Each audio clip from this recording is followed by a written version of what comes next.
Hey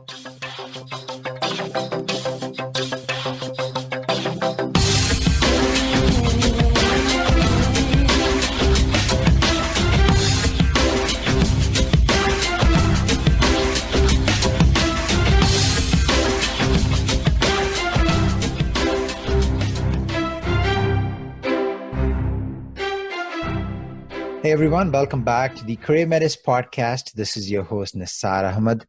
This is episode 84 of the CareerMetis Podcast, and this episode is part of a Day in the Life of series. If you have followed us in the past, in each of these Day in the Life of series, I conduct interviews with individuals from a particular career, particular profession. And for today's episode, I'm speaking with a product marketing manager, and our guest's name is Joydeep Gangopadhyay. And he'll be sharing his experience, how he got started in this profession, also tell us what that really means, where he stands today, some of the benefits of the role, some of the challenges, and we'll learn a lot about our guest as well. Hey, Joydeep, welcome to the podcast. Hey, Nizar, thank you for having me. I want to make sure I got your name right. Did I say that correctly this time? Yeah, you got it. My parents would be very proud. Thank you. I don't have a common name. I don't have a common North American name. So whenever someone makes an effort, I really appreciate it. And I know I also make it a point to get that right. Thank you so much. The first question before we get into the role itself, I would love to know where you're calling from. I'm calling from San Francisco, California. Okay. Listen, I think everyone around the world knows where San Francisco is. It's famous for a lot of things. Perhaps you can help us out. Can you tell us something interesting or a fun fact about San Francisco that most people do not know about? And you cannot say the Golden Gate Bridge. Okay, all right. So a fun fact about San Francisco. Most folks don't realize just how amazing the weather here is. And it's literally fall all year round. So you just need a light jacket. And I grew up in the Midwest in Chicago, Illinois, and we had all four seasons and you needed a really heavy coat. And so I think what I love about San Francisco is the temperate weather. And, the fact that it's, the central point for Silicon Valley is even better. And speaking of Silicon Valley, there are a lot of the tech giants, major employers in the tech space are all based out of there. Salesforce, I believe, is there. And there's a lot of the companies, right? Like Uber. And I can go on. I can talk about all the companies that are based out of San Francisco. But yeah, definitely. The weather, I've heard, is amazing. So that's good to know. So of course, we'd love to get on with the interview and know a little bit about yourself. Could you share with us a little bit about yourself and provide us an introduction? Yeah, sure. So as I mentioned, my name is Joydeep Gangopadhyay. I am a product marketing manager at Facebook. I've been at Facebook for almost 4 years. And the team that I work on at Facebook is our advertising team. And the mission of our team is very simple. It's to make meaningful connections between businesses and people. And about 5 million advertisers, they come to our platform every month to use our products to connect with these 2 billion people that use our app every single month. And we take our job really, really seriously. And you can imagine in a world where there's so many products and services to choose from, when you discover them in a place like Facebook, a lot of times you're able to find things that you never knew existed before. I'm really tempted to hear your story. But before we get into how we got here, for those of us who are unfamiliar, what exactly is a product marketing manager? Sure. Great question. I discovered this a few years ago. So, I'll share that with. So a product marketing manager at Facebook is somebody who is responsible for understanding the market for a specific product. So in this case, for example, my team, we work on advertising products. So it's really important to understand the businesses who need to use advertising products, the types of needs they have, the objectives that they have. Some companies, for example, if you're Pepsi, you're really trying to gain awareness of your brand and you want it to be top of mind. In other cases, a business may be selling a product on their website or their app. And so their objective is very clear. They want to drive more sales on some of the sites and apps that they own, or maybe even in the store. And so the job of a product marketing manager is to understand that market for the product. And you do that by analyzing a bunch of market journals and research, as well as different studies, and kind of where the industry is heading and how the needs of, let's say, businesses and advertisers are changing. And then the job is really to distill what should we build? How is it different than what is out there? And then how do we position our product differently in the market so that, the users that we want to reach are finding that, right? So we have to market the product as well. And marketing is really all about growth. And so, for us, success is really the number of users that are using our products. We know it's working and that it's reaching the right audience when our usage goes up. Very interesting. So some of the things you mentioned as a user and even as an advertiser in the past, people use but they're not good to always hear from the team behind those things that we take for granted, because nowadays Facebook is ubiquitous. Everybody uses it. As you said, 2 billion people. And it's interesting to speak to someone who's behind the scenes. So that's amazing. So the next thing I want to ask is, of course, I would love to know more about the role and that. Before that, I'm always fascinated by people's stories, how they got to where they are today. So you said you're there for 4 years, but I'm really curious. I mean, is this something that you always knew you wanted to become, or was this more of a nonlinear accidental career? Great question. So unlike the very few folks who know what they want to do at the age of 7, my career hasn't been linear. And I think, part of that nonlinear path has been very exciting because, it kind of unravels as you go along. And the reality is things are changing so quickly that honestly, even the role of product marketing manager didn't really exist 20 years ago. And even in its current function, it's relatively new in sort of how it operates. And so, my career started, I would say at the age of 18, when I went off to college, I had to figure out what I wanted to study, right? And I'm of Indian descent. And so, usually if you have Indian parents, the question is, do you want to become a doctor or an engineer? You pick one. I'm familiar with that as well. I grew up in a similar family. Okay, so you get it. So, what was interesting for me was even before college, I always had this knack for wanting to build things. So I was a tinkerer at home. I would take apart radios and different TVs and computers and want to put them back together.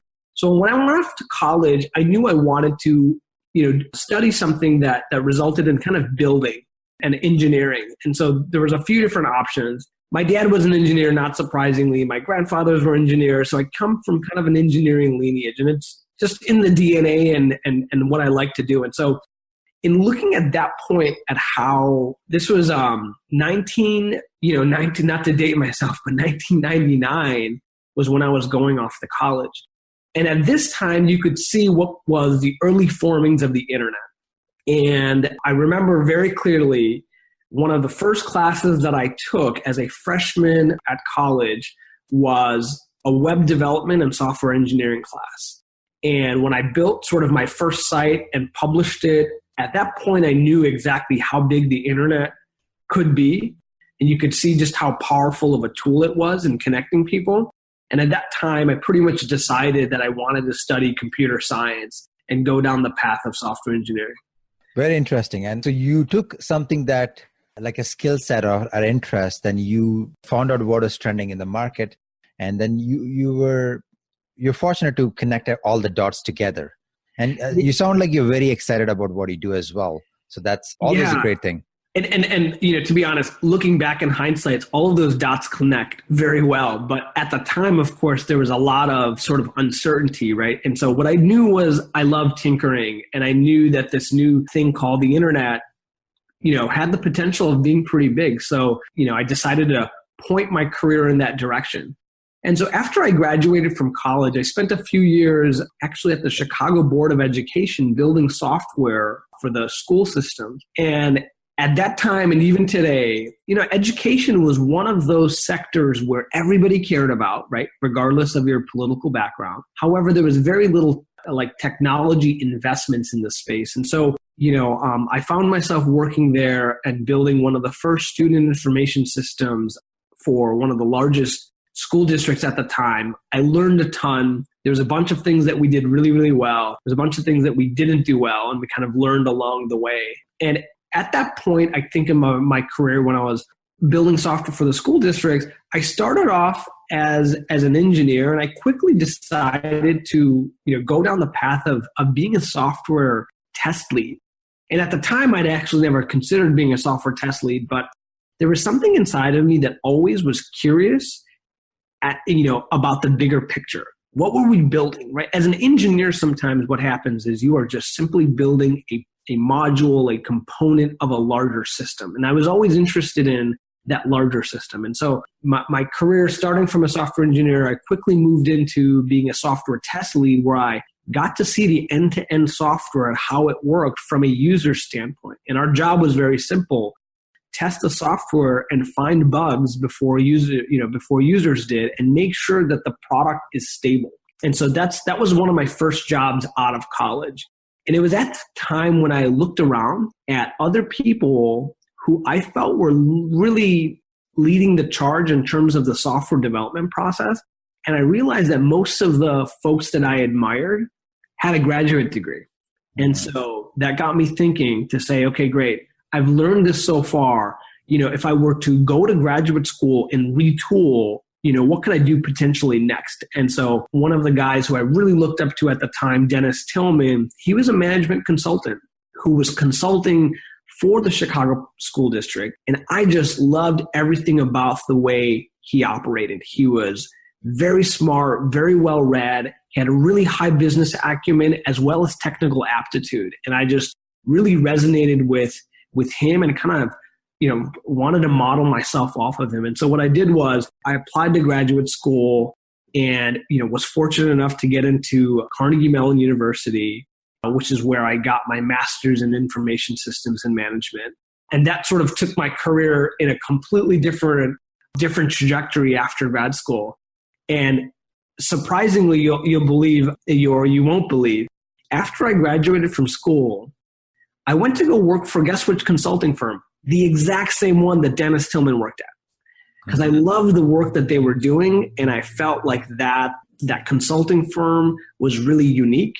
And I think one of your former guest speakers, I think Larry Joya, podcast number 71, he also worked at this firm as well.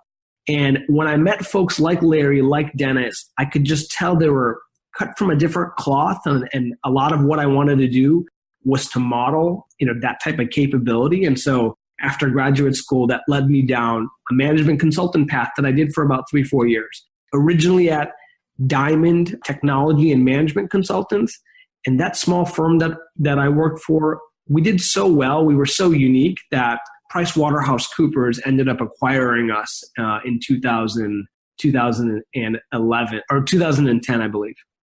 That's very interesting. I mean, when I heard your title, product marketing manager, I did not expect a technical background or an engineering background, and right. then you have a consulting background. So that's very interesting, and that's why I one of the things I find by interviewing, even when I interview people like Larry and others, is the nonlinear career path seems to be a very, very common thing today. Where people are today from where they started off in school, the path is totally different, but it takes them to a position, it connects all the dots, it takes them to a position that they really enjoy. So that's exactly what I sensed from your story as well. Awesome. Yeah. And I'll add one more point. So, in consulting in 2012, when I was in consulting, what I realized, a lot of the jobs that I had very transferable skills. They were very highly cross-functional, right? It was always blending business and technology. And so I started getting this itch, and maybe some of your listeners could appreciate or relate to this. But I think in working in consulting in 2012, I started finding myself doing something every morning. I was reading TechCrunch. And I was reading TechCrunch and reading about all of this amazing sort of new technologies that were being built all around the world, but specifically Silicon Valley. And you could tell that there was, we were on the cusp of a fourth industrial revolution that was really, information-led and using new devices like mobile. And so at that point, I had this itch, Nisar, to join a startup, a technology startup. And you'll find this funny, but when I decided I was going to leave consulting, and I said I wanted to take a chance at something new and go into working at a startup company, the first people I talked to was my parents. And my parents' advice to me was, don't do it. They said, hey, keep it safe. You've worked so hard to get into, to work at this big, global consulting firm, PricewaterhouseCoopers. Stay there, keep your head down, work hard. And that's exactly what I've been doing for the last few years. But I was getting this desire to explore this new area that was kind of forming. And so like many people, I decided not to listen to my parents. And I joined this technology startup called LiveRail.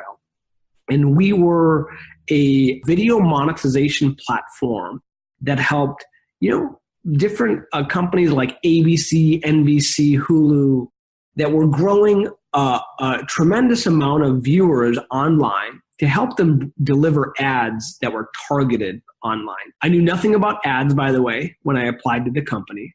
I just knew that the internet was huge, as I knew, when I was going into college. And I knew that more and more people were watching video online on YouTube and other platforms. And I knew that these publishers that were publishing video online, they needed a way to monetize, and that this company that was working on that, like, this could be a thing. Mm-hmm. And so I thought, let me take a risk. Let me join this company. If it fails, I can always come back to PricewaterhouseCoopers and get a job. And so I told my consulting manager at the time, I said, hey, look, I may call you back in 6 months to a year if this thing doesn't work out. But I need to give it a shot. I need to take this risk, because what I don't want to do is regret an opportunity when I'm, let's say, 100 years old. I don't want to look back and say, you know what, there was this opportunity that I totally passed on. And, some folks call this the Regret Minimization Framework. Jeff Bezos actually uses this as his decision-making criteria. So I kind of looked at that and said, let me join this startup. I've got nothing to lose. And when I joined that startup, we had 2 amazing years where we quickly became one of the fastest growing video monetization platforms out there. And our size in terms of the number of advertisements that we were delivering was starting to get on the level of Google. I mean, that's how big we were growing. And in 2014, we were very fortunate that Facebook actually acquired LiveRail, and that's how I came to Facebook. Very, very interesting journey, and it's amazing how everything gets connected, right? Like the skills, and you mentioned a couple of great things. Before I get into the role discussion, a couple of two things I want to point out. One is you mentioned about transferable skills, and that's absolutely interesting, especially for new graduates, young professionals who are starting today. Any job they do today, they're able to transfer that skill. And I want you to, if you don't mind, repeat it. You said something about the Regret Minimization Framework, and I've loosely heard of it, but this is the first time I'm exposed to that as well. Is that what it's called? Regret minimization? Yeah, that's it. So the regret minimization framework is fairly binary in its outcome. And so what you do is you fast forward to when you're 100 years old and looking back at your life, and you're saying, did I do all the things that I wanted to do? And, do I have any regrets on things that I didn't do? And what you'll realize, I mean, even at this point, is that most of the things that we regret in life are the things that we didn't try, right? So you true. You didn't try this, maybe it was a specific skill set or a job or a project or a major, right? Or it was a relationship, whatever that means, that you just have regret in sort of not trying. Because if you tried and you failed, then you at least gave it a shot, and you have nothing nothing to regret if you've done your best. And so in this case, what I do is I try to go back and think, if I don't do this thing, well, am I going to regret it at 100? And when I'm 100 years old, and it's really binary, it's either a yes or a no. And if I feel like this could be something that I'm going to regret when I'm 100, I'm going to give it a shot, because worst case, I can always come back to the thing that I'm doing right now. And this framework has really guided every fun twist and turn in my career so far. Very interesting, and I'll make sure to highlight that as when this gets published and goes as show notes as well. So moving on, I do want to learn a little bit more about the role as well. So you told us a lot about your journey, how you got here. Now I'm really curious. What does the role look like? What does the day-to-day look like for a product marketing manager? Yeah, sure. And right before I get into that, what I'd love to sort of share is even when I got to Facebook and how I discovered this role in and of itself. So I actually had no idea that the role existed. And in my early sort of like the first year at Facebook, I was leading a solutions architecture team. Again, very similar to kind of the work that Larry Joya and Podcast 71 was doing. And this one day I met this really brilliant product marketing manager. And what I noticed was he was responsible for kind of understanding a new market that was emerging. He was responsible for kind of shaping like what is it that we should build and why, and how do we position something new, this new product into the market that's fairly usually pretty crowded. And I just realized like how impactful this role was, the product marketing manager. And when I studied the team that he was on, I realized something really quickly, that some of Facebook's leaders and leaders in Silicon Valley came from this team. So folks like Chamath Palihapitiya, who's now the CEO of Social Capital, this kind of leading venture capital firm in Silicon Valley. Tim Kendall, who's the current president of Pinterest. Matthew Idema, the chief operating officer at WhatsApp. And so when I looked at this history of alumni that had come out of this group, I said, someday I want to run my own company. And this type of experience would help me be a better executive. And it was like this leadership training ground within Facebook. And that's how I kind of discovered the role. And so the job of the product marketing manager, we can kind of get into like what a day-to-day looks like. That's how I got exposed to the role in the first place. And I knew that this experience was going to be important. It's not necessarily that product marketing management is the destination for me, but it's clearly just another step along this amazing journey. Yeah, that's actually interesting. You are exposing or explaining why you got into that role, right? You spoke about so far the journey. Now, why specifically this? So that is really interesting. It's good to have that. It's actually very good to have that perspective. A lot of people, I should say most people, they fall into this trap of getting a job or getting caught up in a career, not knowing exactly why. And once you know why, maybe it's like in your case, the group that has this elite alumni, or it could be a role that does have an impact on others. So it's very good to know that. And you stand out amongst a lot of the other people, most of the people who do not have that figured out. So I just wanted to point that out. No, this is a great highlight because what you're touching on is something that's so important. All too often, even at Facebook, what I hear is I'll get a ping on LinkedIn from a recent grad who will say, "Hi, Joydeep, I'm so and so, and I just want to work at Facebook. Tell me the easiest path to get in." Right? And they don't really have an understanding of why. Why is it that they want to work at Facebook? Why is it that they want this position? And I think the why is so important in our career because that's really what drives us, right? Gets us up every morning and actually helps us push through those challenges. For some of your listeners, if they haven't listened to, there's this amazing TED Talk podcast by Simon Sismic that's called Start With Why. And I listened to it several months ago and it kind of just articulated that question, right? For me, like, why is it that this is important? And I knew for me, since I wanted to run my own company someday, that this experience of product marketing manager was really important. And that why really drove me into applying for the job and getting it. I want to come back to the why in a moment because there's going to be one of my questions down the line. Perfect. I really wanted to help the audience and myself even. Like, I'm really curious. You're so excited. I want to know what you do. So what exactly does a product marketing manager do then? Like in terms of, you told us on a high level, it's responsible for the people behind the ads that we see at Facebook. On a granular level, I'm very curious. Yes. So let's talk about like my day-to-day, right? Sure. So I'm the product marketing manager for a product called the Facebook Pixel. And the Facebook Pixel is a piece of code that, different businesses put on their website.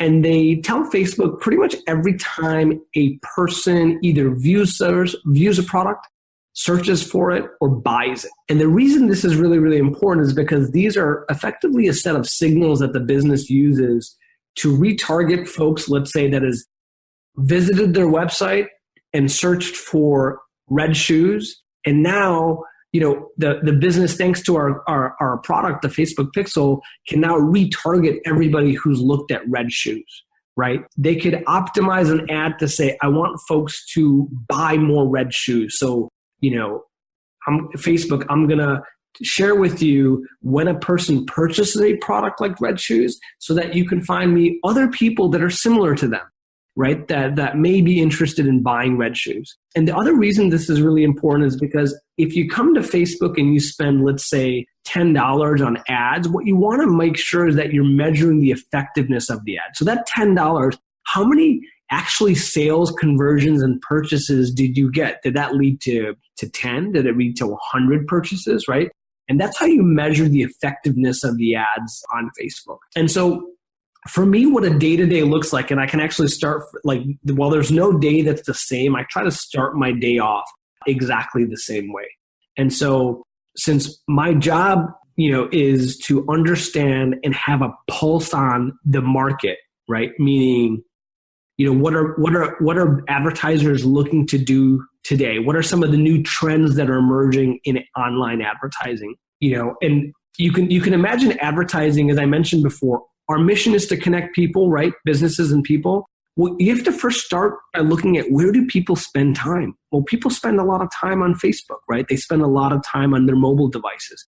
So a lot of the products that we're designing, advertising products, are mobile. They're mobile first because that's where more and more folks are spending time. And so what I do every single morning is that I block off 1 hour of my time on just gathering insights. So what I do is, and I do this while eating breakfast, the first 30 minutes I typically spend reading a bunch of articles, right? So TechCrunch, Adage, Stratechery. There's a bunch of great technology blogs out there that kind of talk about recent product launches from other companies. They talk about different trends and studies that are emerging. And what I try to do every morning is dedicate time to read these blogs, because those are the same blogs that everyone else is reading. And it's a great way to, again, just have a pulse on kind of state of the industry on a given day. And this is really important for technology because, man, things change really, really quickly, right? If you work maybe in another industry, you could read journals maybe every 3 months and 6 months and you'd be fine, right? If you were in maybe a manufacturing business. But, in technology, things literally change so quickly that every day I'm reading about company X bought company Y, right? Company A just launched a new product. Or you'll come up with a study that says advertisers are more successfully reaching people on mobile with really dynamic videos that does X, Y, Z, right? And so you get all of this by reading. So that's the first thing I do every 30 minutes. The second thing that I do is we have a set of product dashboards that highlight kind of the key metrics for my product. So that's the Facebook Pixel. And so I'm looking at things like user growth, revenue growth. I'm breaking that data down by region, country, vertical. We have advertisers that are in publishing. We have consumer packaged good advertisers that come to Facebook, education. And so for me, it's really important to kind of look at the aggregate level growth metrics and then be able to break that down. The reason that's important for me because I have to understand where are the pockets of growth that's happening even greater than others, right? Where's the month over month growth in a particular area? And that's how I identify new product opportunities, right? So for example, if we're launching a new feature, I may notice that, for the travel vertical in APAC is growing faster than anywhere else, right? And I want to dig into why that is. And because if I can explain why that growth is happening, we may be able to build new products that really sort of takes advantage of those market opportunities. Very interesting. So it seems like there's different tasks or different functions involved. Of all the functions that you mentioned, what are the top 2 or top 3 which you really enjoy? Yeah. So I'll break it down into 2 major functions of the product marketer, and then we can talk about exactly what's exciting there. So what we call there's 2 parts of the job. One is the inbound part, inbound marketing. Okay. And what we do there is we try to gather, this is the formulation of a product strategy. So we try to get a bunch of either insights, quantitative data, qualitative data. We interview a bunch of customers. And what we try to do is we do all this inbound research to help us answer the question, what should we build? Who should we build for? What do they need and why?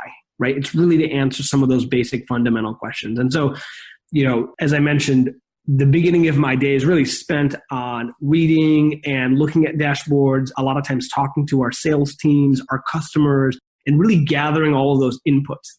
And once you gather all that, the next part of the inbound is really to synthesize all of that to come up with a set of recommendations, right? The second part of the product marketing manager's role is what we call outbound. And outbound is really around, the product is already built at this point. How do we package it? How do we talk about it? What's the positioning? What's the quick elevator pitch for our product? And how do we get that message out into market? So what are the different blogs, for example, that our customers use, right? What are the different platforms where they spend time? How do we get our message out there? Sometimes it's, we do advertising ourselves. Sometimes it's we send a notification to an advertiser via an email or a notification within their app experience. And other times we actually go to conferences, right? We'll go to a conference and talk about what we're building to make sure that that outbound message lands correctly. So those are the main two, functions of the product marketing manager. What do I love about it? Man, I think for me, it's always been about who are we building for, right? And understanding kind of their story and their needs. And so for me, a day in the life involves meeting with our sales and marketing teams, hopping on a bunch of customer calls to figure out, the thing that we build, are advertisers and our customers using it the way we designed? Are they having trouble using it? Is there part of our product that they find confusing? Is there a few features in our product that they love and they just can't live without, right? We want to know about those things and understand why. And ultimately, we want to build a product that is simple and delivers everything that they need, right? And so sometimes building a great product involves removing things, right? And Apple obviously is great at this, but it's understanding what are those things that are non-essential and how do we get that out of the way so that when a user comes to our product, they could use it for the essential stuff. So I love anything that does with, the end user in mind. Interesting. So I'll ask you the flip side as well, because I found this to be the case in most of these interviews. Are there any functions that you do not necessarily enjoy or you find challenging? Yeah. So there's challenges every single day, right? And I'll give you a couple examples that literally I'm dealing with, let's say this week. So let's say maybe we launched a brand new product and guess what? Nobody uses it. Okay. There's nothing more disappointing than spending, a few months, at least in Facebook sense. It's usually we spend like a few weeks to a month or so building something, going through the exercise of, really understanding who we're building for, nailing the user experience, launching it in market, getting the narrative right, the positioning right, and then nobody is using our product. And we're scratching our heads going, okay, where do we go wrong? And so this requires digging into effectively all of the different users who are not seeing the message and trying to figure out the funnel. Like where, do we have an awareness problem? Do we have a UI problem? Maybe you'll notice for a lot of products out there, the initial registration step is so tough that people abandon, right? So we're trying to figure out what are all those friction points signing up for our product? Are people abandoning and why? And a lot of this is just data analysis and reaching out to customers, right? Another way is software bugs, right? We're not all perfect. And so sometimes we introduce products that have a software bug and that negatively impacts our experience. And so we didn't intend to have that bug, but it actually gives a poor user experience. And so, for that, it's like all hands on deck. You literally stop what you're doing. You pull everybody into a room to say, great, we need to get to the bottom of this. How many users is it impacting? How do we fix it? Do we know what caused this? How do we prevent this from happening again?